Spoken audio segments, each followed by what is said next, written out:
Et bonjour à tous les auditeurs et à toutes les auditrices de vipradioonline.fr. Ici Jérôme pour RVPB, reportage VIP Presadom Brandt. Pour vous présenter le troisième jour, en ce dimanche 10 octobre, du festival Cannes Series 2021 sur la Croisette, à Cannes bien entendu. Alors aujourd'hui, au programme entre le Grand Auditorium Lumière et l'Espace Miramar, il y avait 2 séries en compétition. Bien sûr, le Pink Carpet, une série hors compétition ce soir, et il y avait 3 rendez-vous cannois à l'Espace Miramar. Voici donc le programme au fil de la journée. Alors, ça a démarré à 11h, entre 11h et 12h35, avec la projection de la série en compétition Awake au Grand Auditorium Louis Lumière. Alors, cette série est serbe, était tournée en 2020. Voici le synopsis de cette série. C'était l'épisode 1 et 2 qui ont été projetés aujourd'hui au Grand Théâtre, au Grand Auditorium, pardon. Le suicide du fils d'un homme de pouvoir local à Subotica, capitale serbe des suicides, n'apparaît pas comme un cas compliqué aux yeux de la police. Personne d'autre que Sonia Kludjun, jeune détective envoyée depuis Belgrade, ne peut consoler ce père.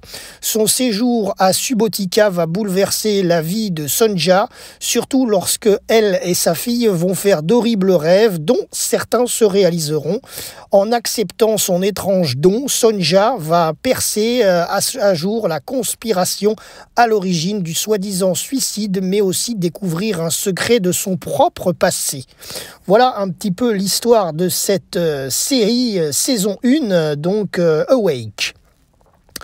Ensuite, de 14h à 15h, il y avait un rendez-vous cannois avec l'épopée temporelle, série donc bien sûr hors compétition bien entendu, mais c'est surtout un rendez-vous cannois. Donc c'est l'histoire d'Idriss, Thomas Labuse et Elliot qui forment une bande brinque-ballante réunie pour retrouver l'inventeur de la machine à voyager dans le temps. Des indices, des reliques sont disséminés partout, en Angleterre au Moyen-Âge, à Berlin en 1944, dans un port pirate à La Réunion, une cité maya avant l'arrivée des conquistadors, dans une pyramide de l'Égypte antique ou le palais d'un shogun du Japon féodal.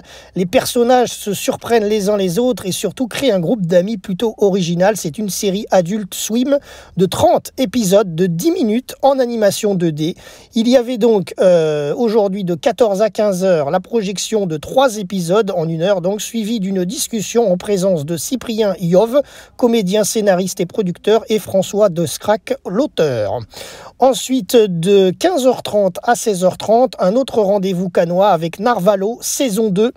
Alors Narvalo, pour ceux qui ne connaissent pas, après le succès de la première saison, Mathieu Longat nous raconte 8 nouvelles légendes de banlieue inspirées de galères réelles. Chaque épisode met en scène un nouveau groupe d'amis en train de se raconter la dernière dinguerie en date. Une création décalée, Canal+, une série de 8 épisodes de 15 minutes, écrite, réalisée par Mathieu Longat, produite par Studio Canal Original et BDF. Et ça sera diffusé sur Canal+.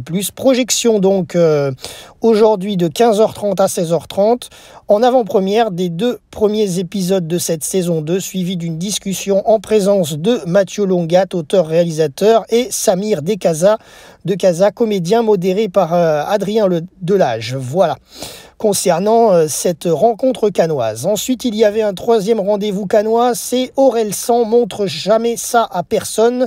Ça a été de 17h à 18h40.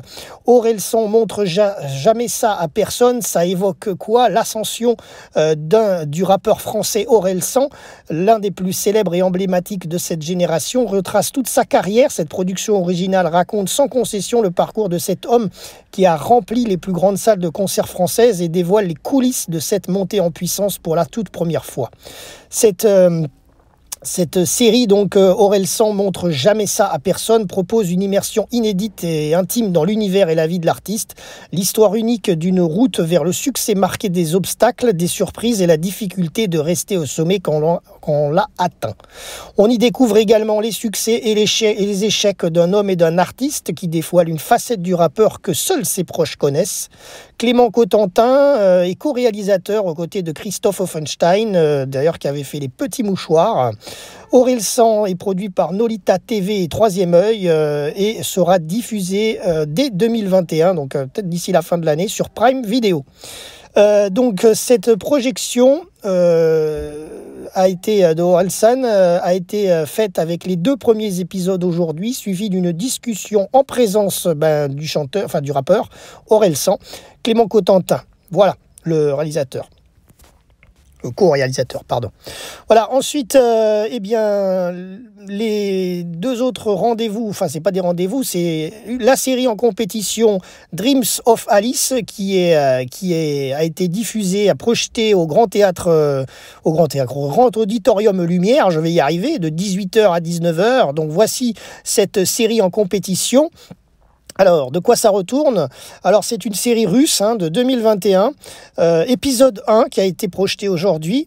Dans cette petite ville du nord de la Russie, proche d'une base militaire secrète, on y trouve les habituelles écoles, hôpitaux, magasins, mais quelque chose d'étrange s'y dégage. C'est un lieu régi par des règles tacites. Une jeune fille, Alice, y vit et rencontre des problèmes à l'école avec sa mère, comme beaucoup d'adolescents. Et elle est accablée par d'horribles rêves et souhaite s'enfuir avec sa seule amie. Arriveront-elles à s'échapper de cet endroit qui ne laisse partir personne? Voilà concernant cette série Dreams of Alice en compétition aujourd'hui. C'était donc la 2e série en compétition. Et ensuite, bien sûr, le Pink Carpet avec toutes les célébrités du jour à 20h.